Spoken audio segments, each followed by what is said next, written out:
Eu acho que poucos hoje têm condição de diferenciar evangelho de religião. Não porque não existe capacidade para isso. É porque não se prega mais a palavra nos dias de hoje. Então meio que tudo se misturou e era como, na verdade, essa política queria, que esse cristianismo unisse religiões, confissões.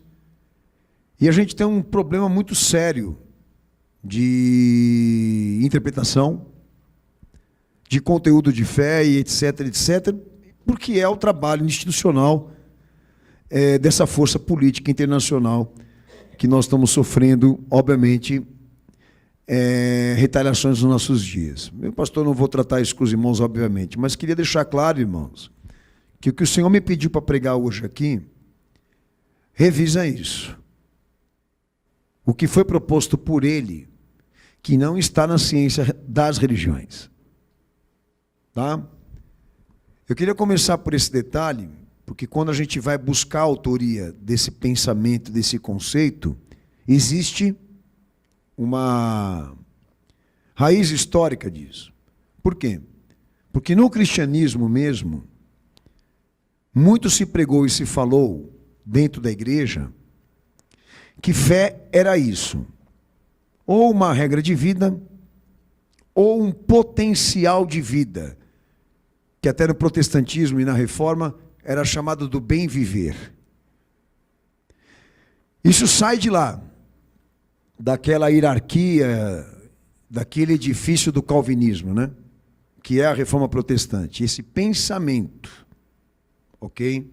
De que a fé seja traduzida ou como um estatuto moral, ou como um potencial humano, de elevar o homem numa condição de ser exemplo a ser seguido por outros, de se tornar uma referência.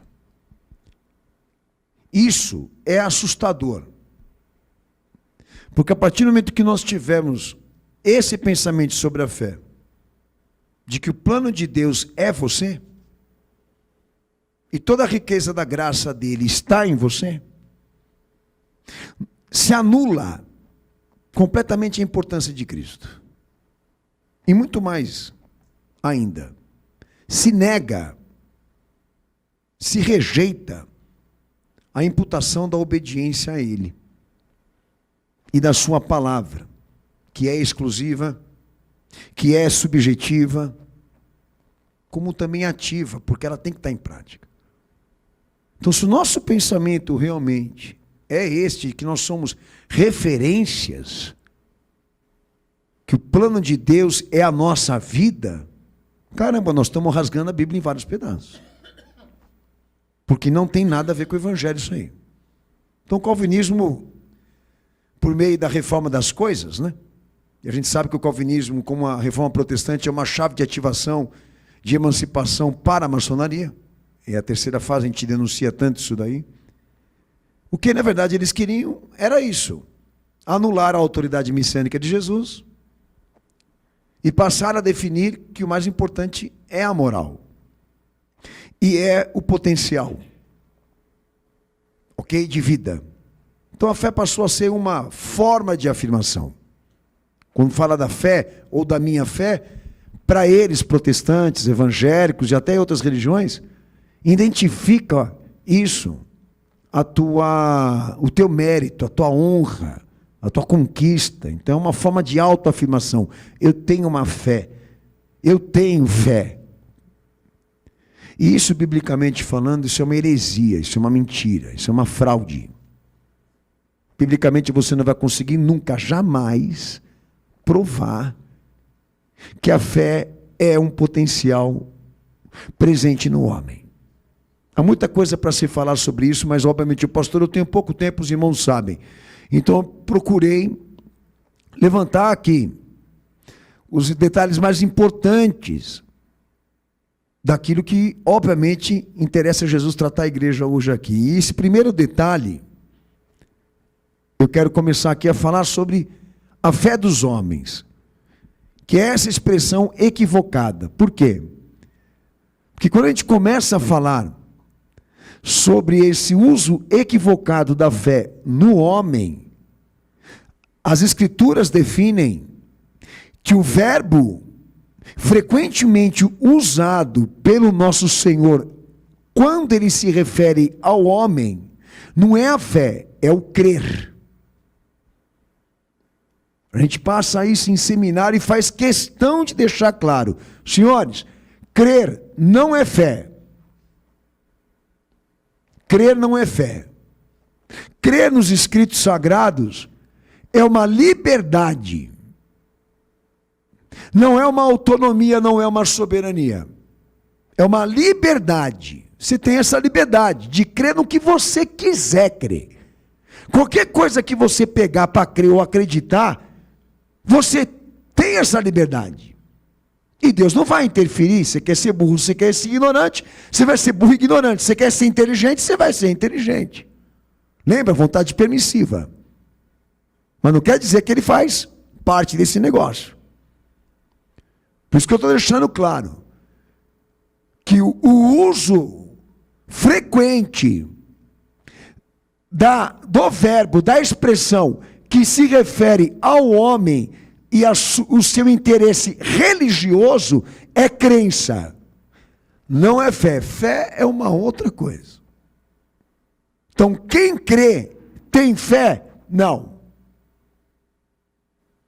Aquele que crê, ele está definindo, ele está direcionando uma resposta para alguma coisa, para alguém, por isso chamado de crença, e isso é relativo.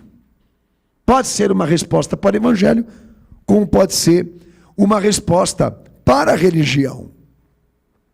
Um outro detalhe importante sobre crer é que o seu objetivo de resposta define-se pelo desejo de se tornar alguma coisa ou tornar-se algo de alguém. Por isso, a gente pode crer em qualquer coisa. Então, quando você diz, eu tenho fé, a pergunta é essa: fé em quem? No quê? Porque tudo é relativo, fica vago, fica sem definição. João 3,36, vamos lá. Eu não sei mais ou menos a matemática disso, mas só o nosso Senhor, ele repetiu mais de 90 vezes o crer, tá? Aquele que crê no Filho tem a vida eterna, mas aquele que não crê no Filho não verá a vida, mas a ira de Deus sobre ele permanece. Entendeu? Aí é uma liberdade. O crer aí é uma liberdade, o crer aí é um compromisso. O crer aí é uma responsabilidade individual. Você faz se você quer. Você faz se você quiser. Ou seja, você vai ter esse posicionamento se for da tua vontade.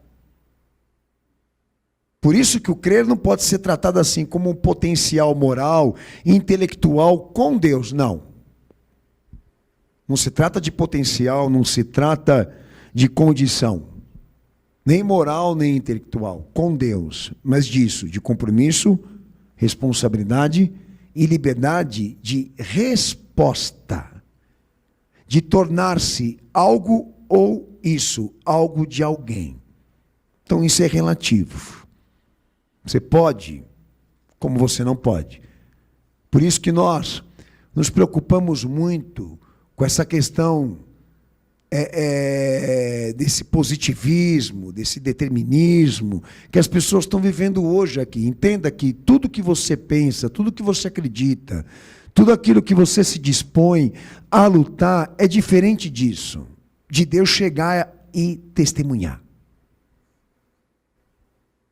Quando falamos de fé, a fé é um exemplo. Eu não vou ainda entrar muito nesse mérito, mas só um exemplo. A fé nos escritos, ela depende de um ato de Deus, não de um ato humano. E até João diz, olha, o testemunho de Deus é maior do que o testemunho dos homens. Que diríamos que quando a gente fala de fé, nós falamos de uma esfera acima da crença. Se nós viermos para um ato de fé, a gente vem para arrumar essa bagunça, pô. A bagunça da nossa vida. A bagunça dos nossos pensamentos, porque nós estamos falando do quê? de um ato dele, de um evento acima da razão e do homem. Mas quando a gente fala de crença, de crer, porque é a palavra exata para se referir ao homem ou aos homens, nós estamos falando de liberdades, e liberdades religiosas. Mas não de soberania. Porque fé é soberania, fé é reino. É o reino dele. Então respeita a crença das pessoas. Eu concordo, respeite. Por que não? É dela, é uma coisa dela. Ela estima, ela acredita, ela confia. Se ela quiser abandonar, ela pode abandonar hoje. Se ela quiser amar isso, até o final da vida dela, ela vai fazer. E Deus vai julgar. Não sou eu aqui que vou interferir, pô. Eu sempre costumo dizer isso para os irmãos. Há uma diferença muito grande entre você esclarecer um assunto e um tema específico do que impor. O contraste tem que ser feito. O que não pode haver é imposição, é força. Fé é argumento. Fé não é força.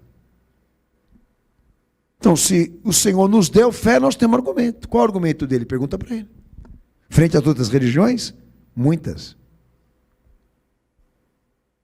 Então, com certeza, a gente não tem nenhuma preocupação com a religião de ninguém. Não ofende. Não atrapalha. Mas o entendimento é que se nós temos interesse realmente de resgatar alguém que está do outro lado, o nosso desafio em relação à crença daquela pessoa e à religião daquela pessoa é mostrar para ela o que é superior a tudo que ela acreditou e se entregou a vida dela toda. Porque se for para trocar catolicismo por cristianismo protestante, para mim é o mesmo lixo, é a mesma coisa.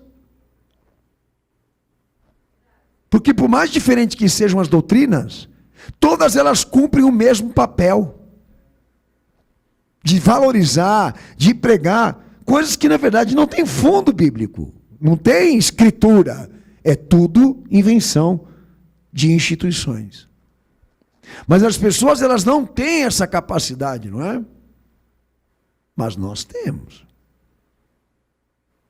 Para entender que aquilo que Jesus desceu aqui para pregar nesse mundo está acima e é muito diferente daquilo que as pessoas propõem individualmente para a sua religião ou experiência religiosa.